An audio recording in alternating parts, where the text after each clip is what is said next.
உங்களுக்கு தெரியுமா, இரண்டாம் உலகப் போரின் மிக மோசமான கடல் பேரழிவு எதுவும் எதிரி தாக்குதலால் நடக்கவில்லை. ஜூலை 1945 USS இண்டியானாபோலிஸ் கப்பல் அணுகுண்டு பாகங்களை ரகசியமாக பசிபிக் பகுதிக்கு கொண்டு சென்றது. திரும்பும் வழியில் ஜப்பானிய நீர்மூழ்கி கப்பல் இதை தாக்கியது.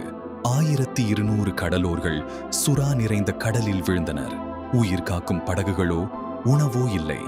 4 நாட்கள் நரகம். பெரிய புலி சுறாக்கள் விடியல் மற்றும் மாலை நேரங்களில் தாக்கின. 600 பேர் கொல்லப்பட்டனர். உப்பு நீர் குடித்து பலர் பைத்தியம் பிடித்தனர். தங்கள் தோழர்களையே தாக்கினர். ஒரு ரோந்து விமானம் தற்செயலாக கண்டுபிடிக்கும் வரை 316 பேர் மட்டுமே உயிர் பிழைத்தனர். கடற்படை இதை மறைத்து கேப்டன் மேக்வேயை குற்றவாளி ஆக்கியது. அவர் 1968 தற்கொலை செய்து கொண்டார்.